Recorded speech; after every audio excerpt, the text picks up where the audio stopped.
So if this is your first time, this is your opportunity to hear a testimonial, right?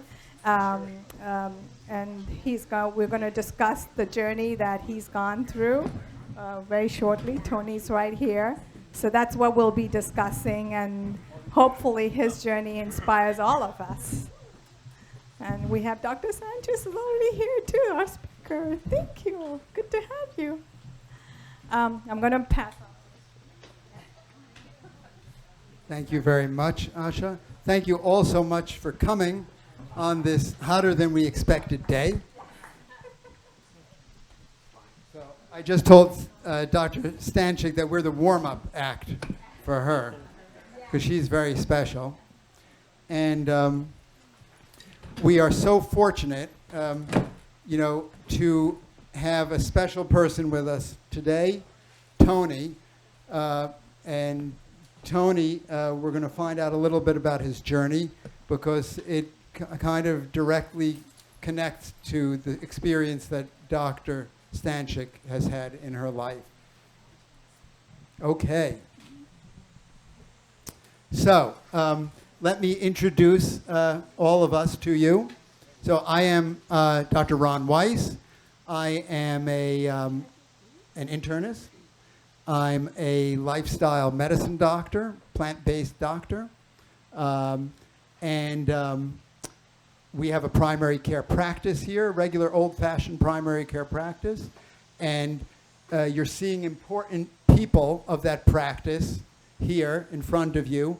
And we all collaborate in a joint effort to take care of people. You just heard from Asha Gala. Asha Gala is our lifestyle medical director. So I tell people that people may come to me with medical problems, and I can diagnose them and I can tell them what to do, but most of the time I can't show them what to do. Asha shows them what to do with our coaches. So she's in charge of lifestyle. We have Anthony Masiello, who's a rock star in the plant-based world, for those of you who know him. Yeah.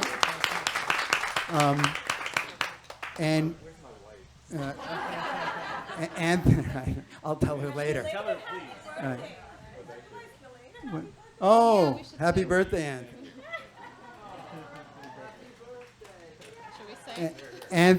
Anthony is an amazing coach and helps to elevate people in their life, and he is the community. He's a community builder. So if anyone of you want to know how you can be closer in a plant-based community and get involved, Anthony is your key person. Anthony runs the potlucks events for us, and he just makes sure everything turns out amazingly with his cast of thousands of volunteers who are all very appreciative of. We have Toni, who we'll get to in a moment. We have Karina, who is our chef and health coach. We have Sarah, who is one of my other right arms. She is actually my assistant as a medical scribe. She is a pre-medical student who just passed her MCATs, the 99th percentile in the nation. So we know where she's going to end up, right? She's going to be in medical school next year, and she's going to be a golden plant-based lifestyle medical doctor. That's the goal. Right? She is certified by the American College of Sports Medicine, and she loves fitness as a special concentration of hers, as well as eating plants. And then we have Wendy, our Renaissance woman, who knows everything about farming. She helps to teach our Year of Mindful Living classes. She's a health coach who supports people. All of our patients, she leads them along and helps to make sure that they get to their goal by hand. So, let's get to the important person, Toni here. So, Toni, so you came to us I guess, in early spring, about March or April of this year. And why don't you just tell us about where you're from and your early life. Hi, everybody. Thank you for having me today. So my name is Toni, and I'm originally born and raised in Croatia. So I was there for my first 18 years of my life when I came to the U.S. for college education. So in my early days when I was growing up, I was, from a food perspective, eating my Mediterranean lifestyle diet, if you want to call it that, which involved a lot of fish and animal meats and fruits and vegetables that we grew on our own household for our personal use. And when I came to the U.S. for college, I changed my diet, obviously, and started following the standard American diet, which then caused additional weight gain over time that peaked about between 250 and 260 in year 2012 through 2015. So if I can back up a little bit, you've told us that even when you were a child growing up in Croatia, despite eating, a Mediterranean-style diet, was it typical of most of the Croatians in the area? Locally sourced foods and plant-based, with a preponderance of plants, but olive oil and That's right. Some animal foods, fish? That's right. So if you can think of in Croatia, or especially where I grew up on the Mediterranean side on the Adriatic Sea, some properties are measured by how many olive trees they have on the property because everybody was making their own olive oil. So my family was into making olive oil, and the measure of how much you use is measured by the bottles per month, not by the ounces.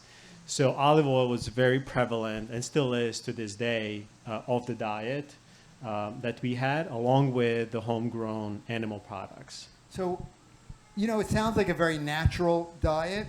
Are all of us familiar with a Mediterranean-style diet? The American College of Physicians recommends it.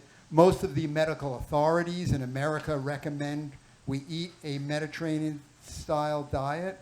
And I know it gets very technical exactly what is the best Mediterranean diet. But suffice it to say, you were eating this in this traditionally cultural way. Would you say you had a healthy childhood, or were and a healthy family eating this way? So I was always, ever since I can remember, a chubby child. Like I always had extra weight around my waist. And from my family side, that was considered a healthy fat. It was good that you were having a little extra weight around your waist and that you're not as skinny. Even to this day, my mom still thinks I'm too skinny at this point. So, yeah, it's always been a struggle my whole childhood with weight. I was always the heavier child, even though I was conceptually eating healthy foods, quote unquote. And you commented that at age 10, That's right. while eating like this, you were warned what? That I had high cholesterol even at that age. At age 10. Okay. Yeah. Okay. So, anyone else? We like to have an open discussion if anyone else wants to join. We have a before picture and we have your after picture. Sure. Yeah. Okay. Oh, I'm in the way. So can you tell us about this? Sure. So this was 2012. This was on one of the trips that my wife and I took around the Adriatic coast. So this was 2012 when I was, as I said, at the peak of my weight. And it kind of sustained at that level for a couple of years until another event happened in 2015. And what happened in 2015? So on November 1st, and I'll always remember the dates because it will live with me for the rest of my life. But I was on a business trip. This is November 1st, 2015, and I started noticing a little tingling, a little numbness in my feet as I was going throughout my day, as I just landed. I went to Florida for company orientation. And I didn't think much about it because a week before I got new orthotics, and I thought it's maybe related like a long day and a lot of walking. So I didn't think it was anything much to think about. But it didn't stop there. So over the 3 days that I was there, the numbness started to spread from the feet to the leg, and by the third day, it was up to my chest. And it was kind of very nerving as to whether I could even fly. And after speaking with my primary care physician, she's like, well, you can go to the local hospital, or you can fly back, and then we can see you tomorrow. So I decided to actually take a flight, but by the 3-hour flight, when I came back, it actually started spreading even higher. So I just decided to go to the hospital right from the airport. At first, they thought it was a Guillain-Barré syndrome because it progressed so fast. But over the tests overnight that I had, the MRIs, the blood work, and the lumbar puncture, by the next day, and confirmed by the following day, I was diagnosed with MS.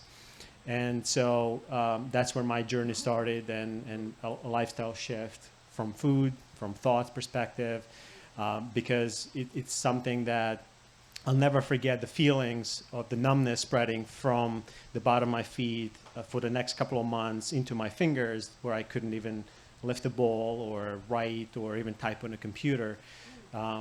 So it was very, different experience that I had. Can you describe anatomically what areas of your spinal cord and your brain were affected by the MS? So after the MRIs, I had initially discovered that I had some scarred lesions in my brain, which means that I had some symptoms in the past, but never related, or I never noticed any of them. But my biggest lesion, as they call it, was in my C3 to C5 area, which is right in the neck, which is what it would explain the numbness going from my neck down, which is at the height of it, I couldn't feel anything from my neck down. So if I can just interpret, because I know a lot of us here are not physicians.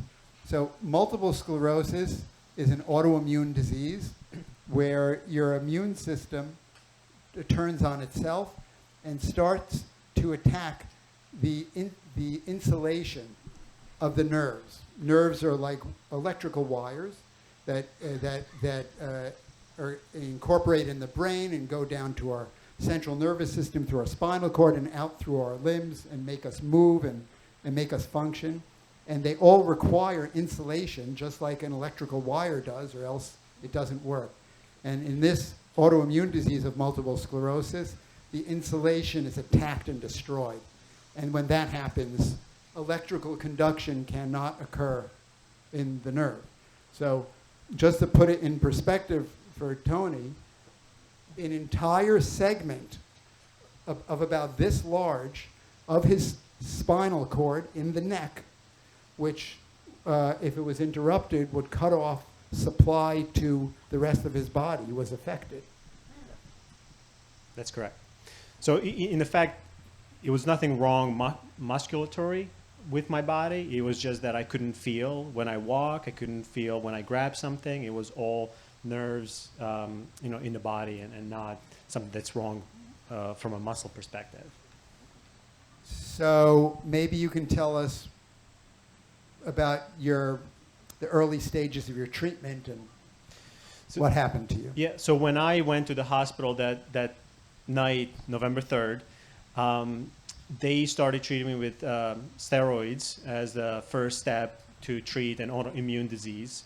But over the next 3 days that I was receiving the treatment in the hospital, it actually did not improve my symptoms, as my numbness at that point was only up to my shoulder. It wasn't affecting my arms. But over the next couple of weeks, it actually started spreading even into my arms, like I mentioned earlier. So I went back to the hospital for Thanksgiving Day, that November of 2015, when I started receiving IVIG treatment, which is basically flooding the body with antibodies to kind of flush the system. And that eventually started to help in the next couple of months to release the symptoms, where the numbness started to disappear. And it took more than 6 months to get actually to before that stage when it all started. So were you told that this was this treatment or whatever was to come ahead of you would predictably be a solution to your problem? Would it keep you stable in a, to prevent the disease from progression? Yeah, there's no guarantee as to what the disease is going to do next. So it was the treatment of the symptoms that was always the focus. So it was treating the symptoms of the inflammation in the body. That's what the steroids were for. That's what the IVIG was for. But I was started on the MS medications immediately after that. In my case, in the pill form, because I didn't really like the needle options. And that was just the treatment for the symptoms of the disease. There's no cure for MS today, or even back then. So there's no medication that you can take to reverse it and cure it. It's really the treatment of the symptoms, which over time, I started experiencing other symptoms as well. So besides the numbness, there was tingling. So I got medication for that. There is constant symptoms of UTI, urinary tract infection. So you get a medication for that. Vertigo, stomach issues. So for every symptoms, I would get a different medication to treat it over time. So I'm assuming this was frustrating to you. Very frustrating. The side effects of some of those drugs is what led me to Ethos Health and to change the way I look at health and food and medication. Because at one point, in addition to those medications for the symptoms and the conditions, I was taking supplements, so vitamin D, omega, biotin, and CoQ10 enzyme, for example. So at one point, I was taking about 15 pills a day, where it just wasn't mentally sitting right well with me, because I can't just take 7 in the morning, 8 at night. It was just tiring, and all the side effects that were starting to appear, the abdominal pain, the back pain, it just wasn't something that I could sustain for the rest of my life. So I guess that's about the time you came here, right? And well, I came here because I asked my neurologist, because of all these side effects, like what are my alternatives to Tecfidera, the medication that I was taking? And the alternative is a medication that you take once a month, but the side effects, 4 out of 10 side effects are death. And I'm like, I can't really accept that as a viable alternative. So I needed to look at other options that will move away the medication, but still actually elevate my lifestyle. okay. And I know the audience doesn't know this, but I had the great pleasure of just meeting your beautiful family, including your six-month-old son and Yes. your beautiful 3-year, she says 3, but maybe it's 4-year-old daughter and wife. And so I know from my experience of transitioning from a person who's in charge of themselves to a father of young children, that probably was, having these small children and being responsible for them was probably a great motivating factor for you to do something different. Is that true? Yeah, that's right. And Emma, my soon-to-be 5-year-old, she was a year and 3 months when this started happening. And when I couldn't feel my arms and couldn't hold her, or when I was holding her, I couldn't feel that I was holding her, it really, starting to feel the emotions of, what's going to happen, how I'm going to live the rest of my life. It's not something that you think about every day when you can't do the normal day activities that you're used to at that point. So yeah, it started at that age, and now with another 6-month-old that we have in our family, it definitely makes me look and think about different things as to how I want to live the life. Okay, so how did you tell us about the transition? So you were frustrated, you were looking for some different way. Yeah. Right? So as soon as I was diagnosed with MS, I did change my lifestyle, like I mentioned, And initially, after the research, I found out that MS is an autoimmune disease, which is caused by the inflammation in the body.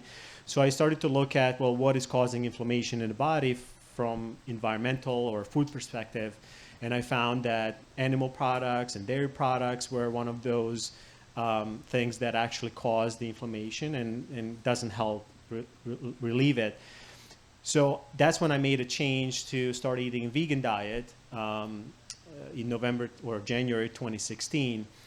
With some success, I was able to lose some weight, and the symptoms went away. So I thought maybe that's a good step and good process to continue. But over the next 3 years, I started, seeing more and more of vegan products that are coming out in the market. They were not so healthy because they're very high in saturated fat and other oils like coconut oil and other things that actually help weight gain. And I did gain some weight on vegan diet. Being vegan. That's right. I gained about 20 pounds being vegan for my Eating host. Beyond Burgers. Anybody can say Beyond Burger? So, yeah, it was one of the favorites, that's for sure. So, 3 months ago, like I said, after my conversation with the neurologist, I wanted to make a change because every doctor that I saw was saying that the medications I was taking were lifelong medications. You can't change and stop taking them. And any other doctor that I went to see was the same story. So I spent a lot of time researching different doctors, and I actually met Dr. Stansink a while back, or saw her speak at the Plant Stock in 2016. My thoughts were always, okay, maybe I should do something about it. And I thought that the vegan way was the right way, but obviously it wasn't.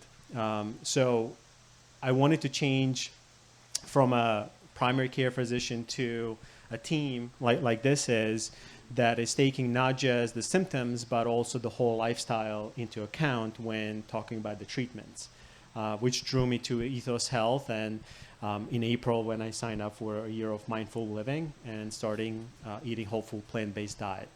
Okay. So when you came in to see us, we convinced you to start off with the 30-day detox, or we used to call That's it right. Dr. Weiss's 30-day challenge because it's challenging, right? So, and you took the bait, That's right. okay?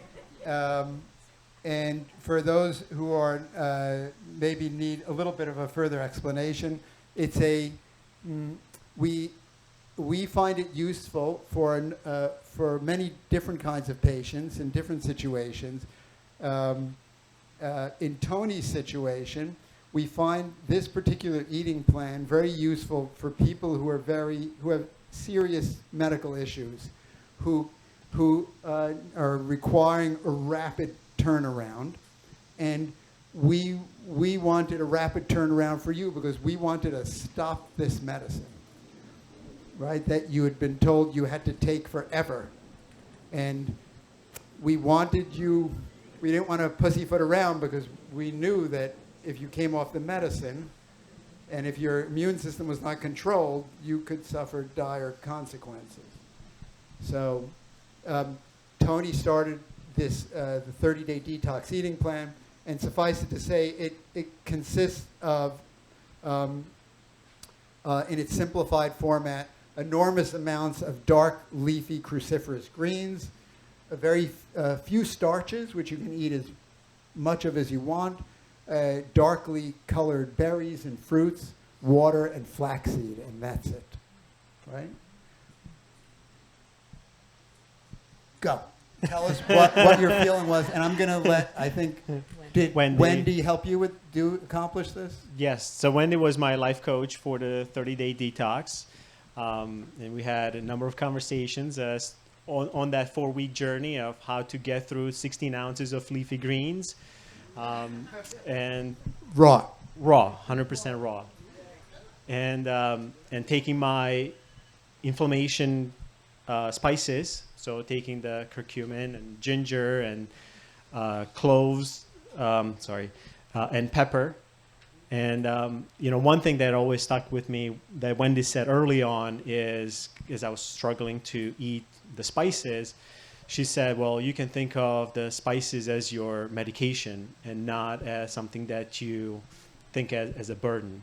And that kind of shifted my mentality into, which now is a very smooth sailing, taking it as a shot every morning before my berries and flaxseed and at least 8 to 10 ounces of leafy greens, which I still eat today as my breakfast. So. Tony's being very, very modest. There's not too many people that can have a larger appetite than me, but Tony's one of them. He did not just eat 16 ounces. He ate at least 20 ounces raw per day. Every day, along with his spices. Yes. I know the clove was the hardest one for you. That's as soon right. as you said clove, something came by you. I don't think that was an accident. But Tony is a perfect example of when you have your mindset that he's not going to be on medications the rest of his life, what are you willing to do? And he embraced it wholeheartedly, went 150, 200%, and he's doing fantastic because of it. Thank you.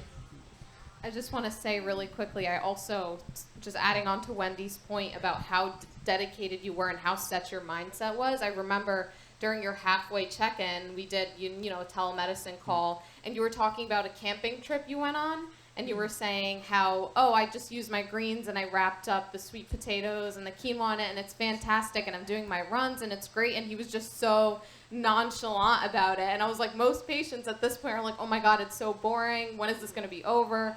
But you were so incredibly dedicated to the extent that I actually looked forward to seeing you because I knew at each check-in you would just be advancing further. And that strength of character and effort that you had was personally very inspiring to me. Yeah. Thank you. Yeah, the collard greens are very good at making wraps, by the way. So next came. It's always, for a physician and for future physician, it's always wonderful to have a patient who has such a bright outlook and optimism because it makes you feel good personally. And, many people, I find it interesting what Wendy told you about the spices and how to look at them differently. Because people who are in trouble, who have serious medical problems, we often tell them that they should think of eating as from a medicinal perspective. Not most people, not all people, human beings, eat from a perspective of desire and pleasure. And I think when Wendy said that to you, sometimes someone can say a little catchphrase or a soundbite to you, and it gets embedded in you. And I think for someone battling a significant illness, eating at a high level of plants, not just any level of plants, is really what separates ultimate success from a middling result. I can take Karina's. So I still remember the first time after you met Dr. Weiss, we had a conversation. What I really want to share is everybody's putting about the desire needs to come within. And I hope that we can translate that to you all, that we all are in control of our health. Don't let it be any other way. Each one of you have control of your health. We can do whatever Toni does, and let's continue to hear more about his journey. The great Dr. Furman, who I know is Asha's first mentor from many decades ago, says that health is not luck.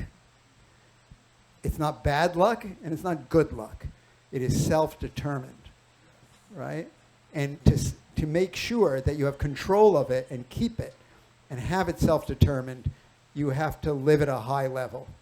And the reason why Toni is sitting up here is because he revealed to us early on that he is that high-level person. Should we say what So in that 30 days, you lost how much? I lost 28 pounds in the first 30 days. It's almost a pound a day. That's coming from a vegan, right? That's right. Okay. And I just copied down your cholesterol results. Can I share them? Absolutely. In 30 days. Now, you had cholesterol since the time you were a child, Yes. right? So you had been taking, I think you weren't taking them when you arrived to us, but you had been on statin agents. That's right. And every cholesterol medication I was on. Okay.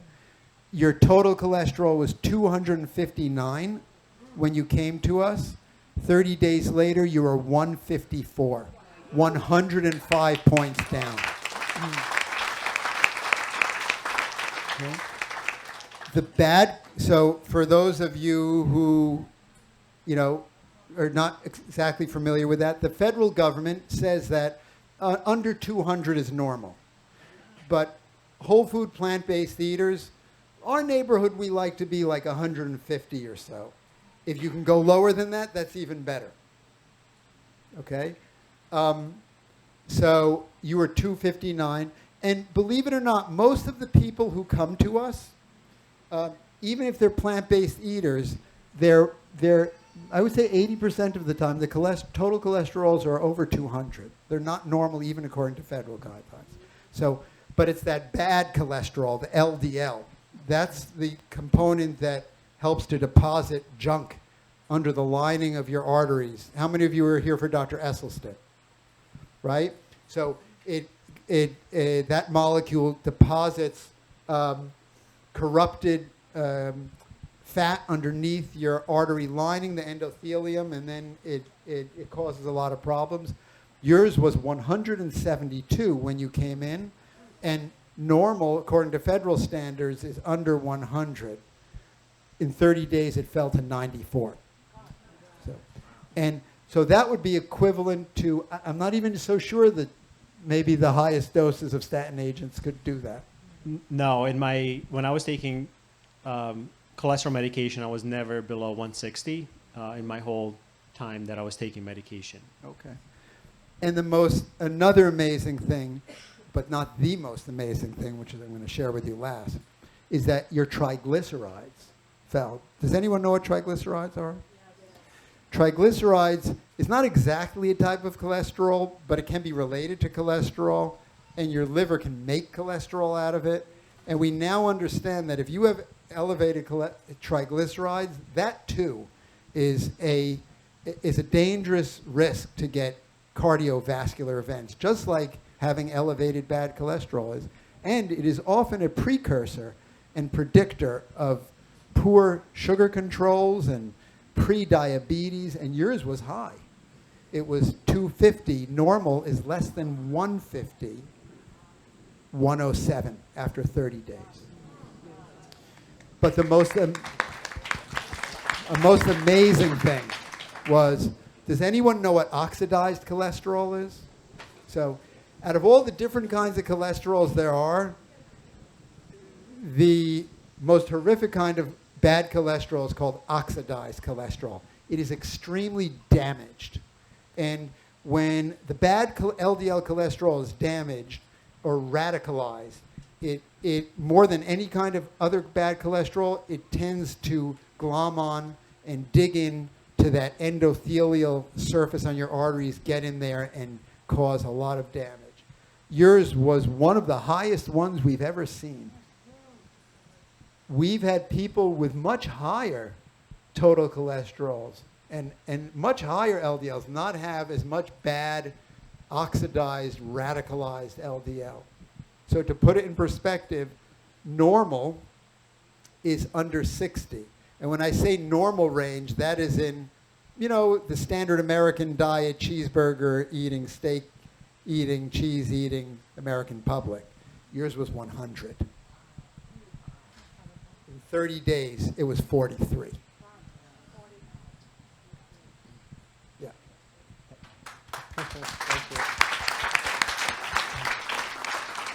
Okay. So, can you talk about what happened? So, on day one, we removed the Tecfidera, right? No more abdominal pain, a lot less back pain, hot flashes, which was a daily occurrence with Tecfidera, went away, and started feeling different immediately after not taking the medication, not just the Tecfidera, but the other supplements. And when Dr. Weiss gave me a care plan after our first visit, which was stopping all medication, including... What, 15? How many were you taking? 15? Let's revisit. Was it 15? 15, yes. From 15, he was to... Well, the only two things that I do take are B12 and the EPA, DHA oils.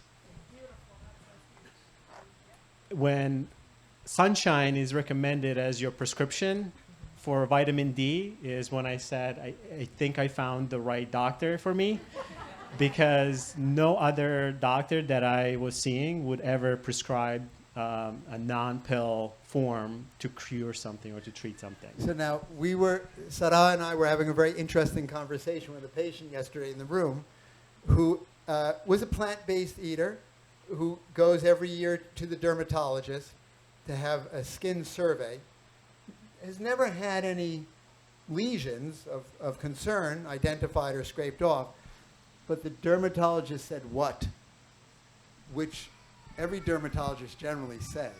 So this patient said they went to the dermatologist, and she was like, well, I just get my vitamin D from the sun. And the dermatologist was like, don't you ever do that. And Dr. Weiss and I looked at each other, and we were just like, well, we know that sunshine has plenty of health benefits beyond just the vitamin D that's created. We know that it lowers blood pressure. We know that it improves blood sugar control. Now, don't get burned. Don't let your skin get red or itchy or uncomfortable. But the fact is that you commented on how you knew you found the right doctor when your doctor recommended that you get sunshine, and that's really at the heart of what we do. Is we try and find the most natural, least invasive ways of getting health benefits out of the way you live. So I'm glad you knew that we were the right fit when we told you that. So when patients come to us, we say, and I know this is why I love Dr. Stanchik so much, because Dr. Stanchik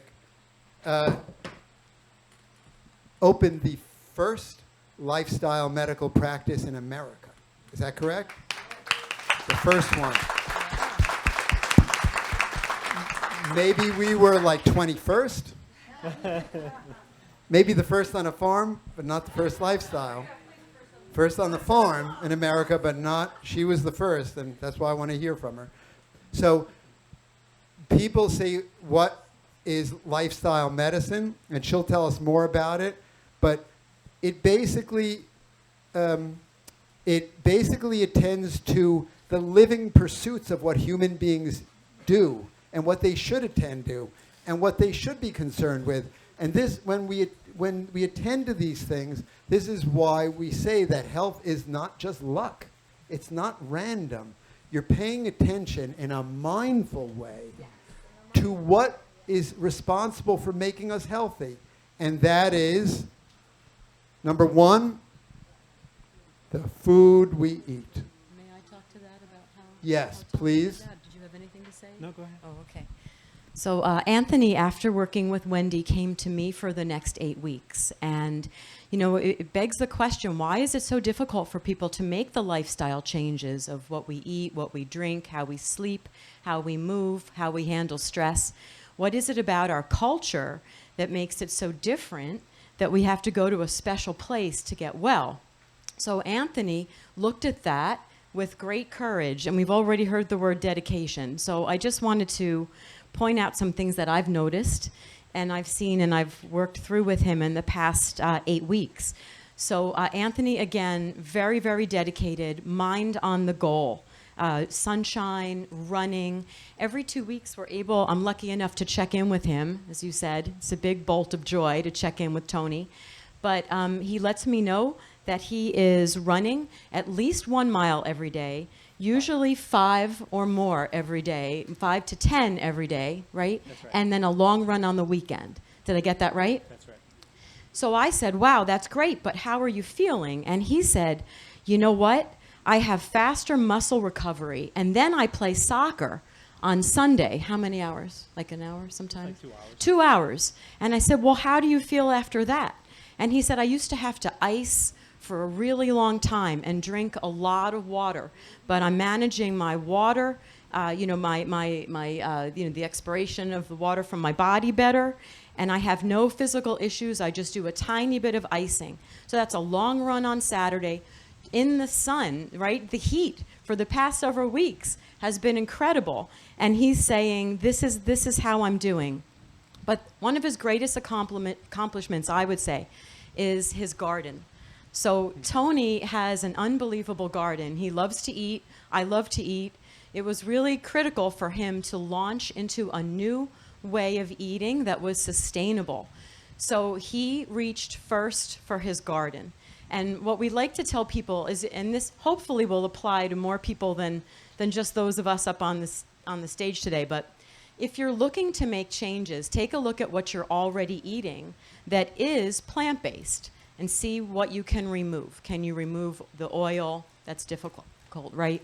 The salt and any added sweetness or sugar. And then so Toni did that beautifully. And that was easy for him because of the Croatian diet, Mediterranean background. Then he looked at his favorite foods, and I was just a couple of weeks ago where he said, you know what? I'm going to make a cauliflower pizza. I have tomatoes and I have basil, and while everyone else eats their regular pizza with cheese, I'm going to make mine out of cauliflower. And we spent about 10 minutes trying to figure out how to bind that crust. Should we use flaxseed? Should we use chia seed? What could we get to hold that vegetable together?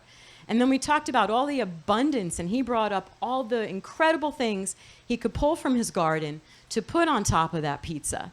So that would be an example of then finding your favorite foods and making sure that you're having those as often as possible.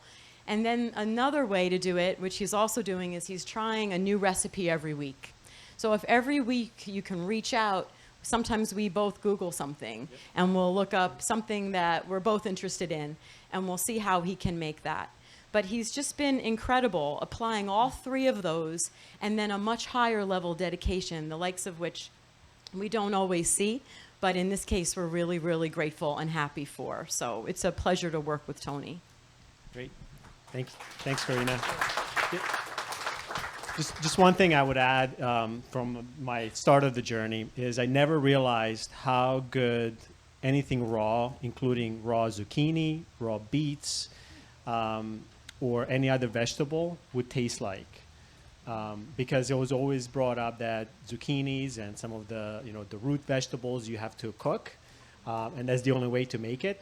It's really not the case. The raw zucchini tastes amazing. Bok choy raw tastes amazing, as my little daughter can attest. So that's been an eye-opening of what other options there are. It's not just taking your food and cooking it. It's actually exploring and trying to find different ways of utilizing it, and raw being that first option. Yeah, because I have about 100 questions, but we don't have time for that. So what I'm really noticing in the way that you're talking, and what I'd like maybe you just say something else about is, does anyone think that Tony's depriving himself? No. Does anyone hear him complaining about what he's doing? So can you just talk for a second about how, when did you decide that you were moving forward? And when I say make that decision, really commit, and then what did you notice in your shift that went from people depriving themselves, talking about what they can't eat, to now talking about all these amazing things that you come up with that you're really trying and truly, clearly enjoying? Yeah. Now, one of the differences is when I saw Dr. Weiss is it's not just the blood work results that are important. It's also about the mindset of how you approach different things. So physical exercise is very important, which I do every day, like Karina mentioned. But it's also the mindfulness of how much you eat and what do you eat. So the 30-day detox, the 16 ounces of leafy greens, actually doesn't sound like a lot, but when you look at the volume of it, it's quite a big amount. But never throughout that 30 days I felt hungry because I was able to eat as much as I want, because the 16 ounces is the minimum. There were days one of the days I ate about 32 ounces of greens, because I was just running in the morning and soccer at night and by the time that the night ended, I was so starving for food that I just ate a little more. Yeah, it's fantastic, and I noticed that when we work with people and they start looking forward to things. I mean, you know, in the beginning, people say, and some of my friends in my running community, it's like, oh, I have to run, and then there's this shift that happens in people, and it's not always conscious and it's not always made up, but it's like, oh, I get to run, and when you start thinking in terms of things that you get to do and things that you can do versus things that you have to do and things that are a burden, and really figure out how to enjoy it, then you have a life. And I have one more picture of you that I wanted to show. Sure. Because I got to see this ahead of time. But like, this doesn't look like somebody who woke up in the morning and said, oh, I have to go Tarzan swing across this mud pit, or whatever you're doing here, right? I mean, it's really a Can true... you explain this? Yeah, but it's clearly an enjoyment, enjoying life.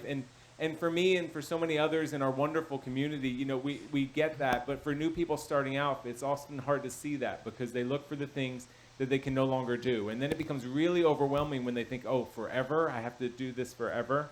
But, I just think it's a wonderful example that you're sharing today. And if you talk a few minutes about this, about, all these new things that come up that we get to do, that really makes us just forget about those other things that we're so-called depriving ourselves of. Yeah, just to backtrack a little bit on the running part. In the beginning, when I switched to vegan diet, I tried to do a little bit more running. Running a minute at a time was a challenge. So over time, I built that up. But it's nowadays I can't eat breakfast before I run. So I have to run first, which is a very different thing than even 2 years ago when I had to take a gel pack just to get me through my 5K run. Now I run 1.5 hours or close to 8 to 9 miles before I even need water to drink for the recovery. About the picture, so this is the Muck Fest from a few weeks ago. So MS Society does have the national events of mud runs. They have bike events and and run walks. But this is the Muck Fest from 2 weeks ago. My third year participating, but this is the first time that I actually got to pull myself up on the bars and didn't fall in the water. So, yeah. Awesome. Congratulations. I also did some other mud runs as well as a result because they're just a lot more fun. That's right. Addictive is a good word in a good sense. Oh. Okay, I think, Asha, do you want to say anything? Maybe about... If anybody has questions, Yeah, we'll take a few questions. I think, let's see. if anybody wants to kind of ask. I just wanted to know what you did with the flaxseed when you So I'll repeat. If you can just, maybe when we ask the question, you can stand up. I heard you. But that's okay. And then shout. And then I'll repeat it. I wanted to know what you did with the flaxseed when you ate them, if you salted them in water or you just had them on. Yep. So the minimum amount that Dr. Weiss recommends is 5 tablespoons per day. Ground, that's right. Or 3 tablespoons that... No, I bought them ground. And my go-to recipe from the very get-go, based on Asha's recommendation, was to put the flaxseed with some water and make it as an oatmeal, quote-unquote. But what I do is I mix 6 ounces of wild blueberries, the best amazing thing that I also discovered. So there is a 3-pound package that I get at the local grocery store from Wild Maine or Wyman's. Yes, so it's 3-pound bag, frozen bag. Yep, that is in the best amount. And I eat 12 ounces of blueberries a minimum a day. It's recommended. Yes. I have a question about symptoms. So, are you still experiencing any of your symptoms, and are there any symptoms that you saw or that you felt went away that you didn't even know you were experiencing before you changed your lifestyle? So this young lady, just not for you, but for everyone in back, asks, she has a question about symptoms. Tell us about, did your symptoms go away? Are there any other specific symptoms that you actually weren't even aware of, which then after the fact you realized disappeared? with your lifestyle change? Yeah, so the MS symptoms went away completely. So I don't have any of those symptoms anymore. Not even when I run, which is, I used to experience when I was a vegan. During runs, I would get numbness in my toes and fingers. So if I get that, I would know that I'm pushing myself a little bit too hard. So I would take a step back a little bit. But ever since switching to whole food plant-based, I have not experienced any of those, and that's without medication. And actually, as a matter of fact, I don't remember maybe taking Advil once or twice in this whole period because I just don't feel the need to take it. So, yeah, totally eliminated it. Maybe two more questions? Yes. Do you take most of your vegetables? Do you eat raw versus cooked more? Yes, Do you eat most of your vegetables raw versus cooked, or how do you balance that? yeah, during the detox, it was 98% raw. There were maybe 1 or 2 days that it was a struggle, and I had to steam some of them, but it was still at least 12 ounces of raw on those days. These days, I'm now in a different stage, different program with Dr. Weiss, so I do more steamed and more cooked vegetables, but now that includes more rooted vegetables and broccolis and other vegetables that are now leafy greens. Leafy greens are still 100% raw. If I may for a second, just so everybody's aware, each individual gets a very specific regimen of what they're supposed to be eating. So what Tony's talking about is just specific to him. If you came to Dr. Weiss, your plan might be different.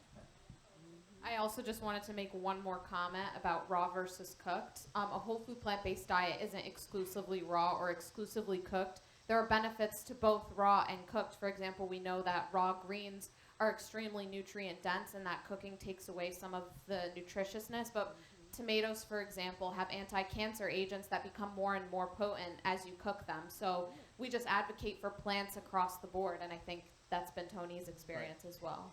Or mushrooms you have to cook. Yeah, yeah, exactly. And I just want to add, as Tony put, and there was a great question from you, basically our goal as a team is to design a lifestyle plan for Tony, right? He starts for the detox, but we want him just to sustain the rest of his life. So I think he's spending this current time into learning what will really continue to sustain him, keep him symptoms free. So that's something I just want to stress, that Wendy brought up a good point, that it is definitely a very individual journey, and I hope that that's what we can give you from this. Yeah, to that point, the care plan is not just the medication or lack of, it's education, it's the books, it's the videos, it's researching something, so it's all encompassing.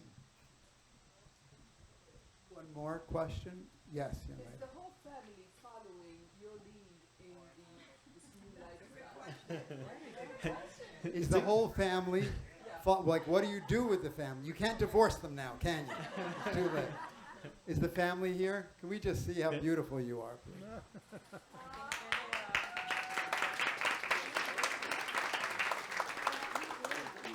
We forgot there was a family who needs to eat also, isn't there? That's right.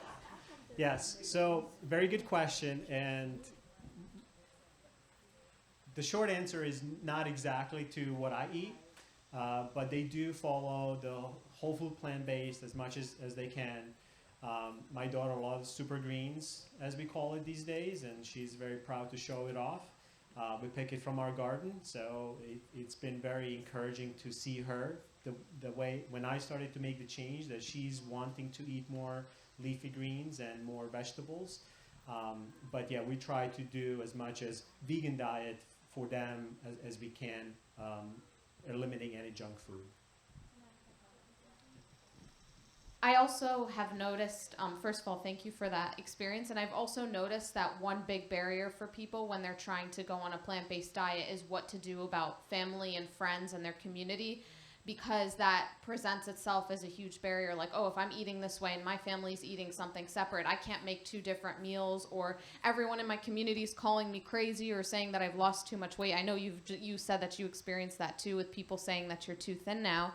But I think it's a highly, highly individual journey, and eating this way for health and experiencing the transformation yourself will make you a lighthouse for other people. So I think we should try and emphasize our own personal transformation, our own personal journey, and the people around you who want to change will change, because it starts with an internal desire and that willpower to move forward. It doesn't start with anyone else's approval or validation. And all of you, just by being here, are lighthouses for your communities. And what we're trying to do is create this transformation in health and in our healthcare system. And that starts with an individual's step towards becoming a better version of themselves, just like Toni is a wonderful example of here.